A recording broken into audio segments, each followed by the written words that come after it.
Olvida el Wi-Fi, los smartphones y los memes por un momento. Hubo un tiempo en el que conquistar el mundo no se hacía con un clic, sino con espadas, caballos y una buena dosis de ambición sin límites. Hoy te traigo a los 3 imperios más poderosos de la historia antigua y medieval. Empezamos con un clásico, el Imperio Romano. Porque si hablamos de influencia, elegancia y una ligera obsesión por conquistar todo lo que veían, Roma no puede faltar. El imperio nace oficialmente en el año 27 a.C., cuando Octavio Augusto se pone la corona de Roma después de las guerras civiles y la muerte de Julio César. En su apogeo, con el emperador Trajano en el año 117 después de Cristo, Roma abarcaba unos 6,5 millones de kilómetros cuadrados. Eso incluye todo el Mediterráneo, gran parte de Europa Occidental, Oriente Próximo y el norte de África. Pero el verdadero poder romano no estaba solo en el mapa, sino en su capacidad de organizar, construir y resistir. Desde las vías romanas que aún se pisan hoy, hasta sus acueductos, anfiteatros, ciudades planificadas y, por supuesto, su ejército. Las legiones romanas eran una mezcla letal de disciplina, tecnología militar y salario puntual. ¿Su política exterior? Muy sencilla. ¿Tienes un rey? Lo crucificamos. ¿Te quieres unir? Bienvenido ciudadano. ¿No quieres? Ya eres provincia igual. Durante siglos, Roma funcionó como una máquina imperial casi perfecta. Cobraba impuestos, distribuía pan, organizaba espectáculos sangrientos en el Coliseo y mantenía a raya a tribus bárbaras. Hasta que ya no pudo. El siglo III después de Cristo fue un festival de crisis. Emperadores asesinados cada 2 años, rebeliones, inflación galopante e invasiones por todas partes. Aún así, resistieron. Porque Roma, incluso cuando caía, lo hacía con estilo. Finalmente, después de años de crisis y problemas tanto dentro como fuera de Roma, en 476 después de Cristo, el Imperio Romano de Occidente colapsó. Pero su mitad oriental, el llamado Imperio Bizantino, sobrevivió otros 1000 años, hasta 1453. ¿Su legado? El latín, el derecho, el modelo de ciudadanía, la arquitectura clásica y el gusto por poner estatuas de todo lo que se mueve. Roma no fue el imperio más extenso, pero fue el que nunca se fue del todo. Tras el colapso del Imperio Romano de Occidente, el mundo parecía fragmentado, tribal, apagado. Pero en el año 632 después de Cristo, desde la ciudad de la Meca, surge un nuevo torrente de energía, el Islam. Con la muerte del profeta Mahoma, sus seguidores no solo expandieron una fe, expandieron un imperio. En menos de 100 años, los califas habían conquistado desde la península arábiga hasta Hispania, y por el este alcanzaban las fronteras de la India. Todo bajo el estandarte del califato omeya, cuya capital, Damasco, se convirtió en el cerebro de un territorio de más de 13 millones de kilómetros cuadrados, el doble de Roma. ¿Cómo lo hicieron?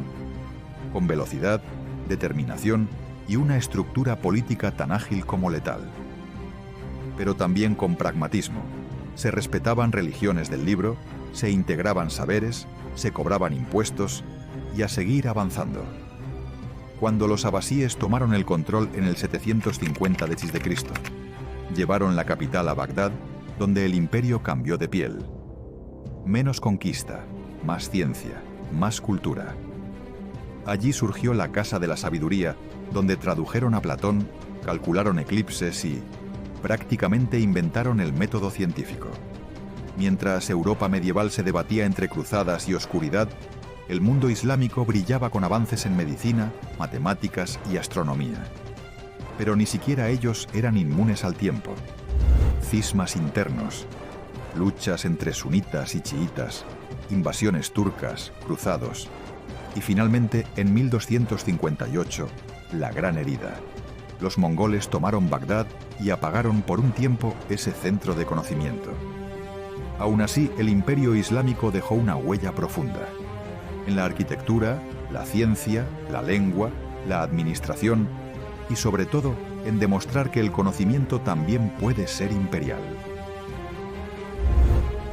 Es un puñado de jinetes nómadas que salieron de las estepas de Mongolia y conquistaron el mayor imperio terrestre de la historia, el Imperio Mongol, fundado por un hombre que no tenía trono, ni palacio, ni apellido tradicional, pero sí un talento natural para unificar tribus, trazar campañas imposibles y sobre todo ganar.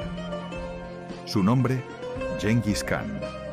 Nacido como Temujin hacia 1162, pasó de ser un chico perseguido sin clan a convertirse en señor de todo lo que el sol toca. Bueno, más o menos. En el año 1206 fue proclamado Khan de todos los mongoles y empezó una campaña que parece escrita por guionistas enloquecidos. China, Asia Central, Persia, partes de India, el Cáucaso, Rusia y hasta las puertas de Europa del Este. A su muerte en 1227, su imperio ya era colosal. Pero sus hijos y nietos no se quedaron cortos. Bajo Kublai Khan se fundó la dinastía Yuan en China, mientras otros nietos arrasaban Bagdad o sitiaban Budapest. En su apogeo, el imperio mongol alcanzó los 24 millones de kilómetros cuadrados. No hay error ahí. 24.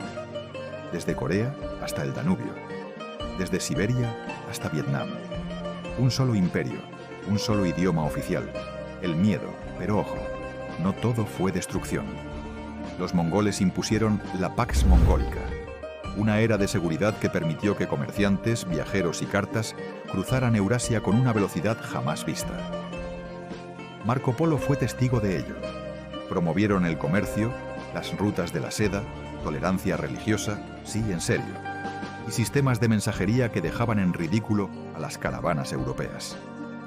Su problema estaban tan descentralizados y expansivos que empezaron a fragmentarse. El imperio se dividió en kanatos y con el tiempo se disolvió en potencias locales. Aún así, su impacto fue duradero. Cambiaron mapas, dinastías y dejaron una marca profunda en China, Rusia, Oriente Medio y Europa.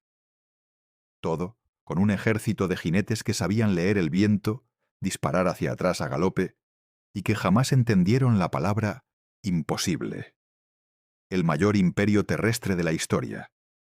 Y todo empezó con un chico en la estepa y una idea.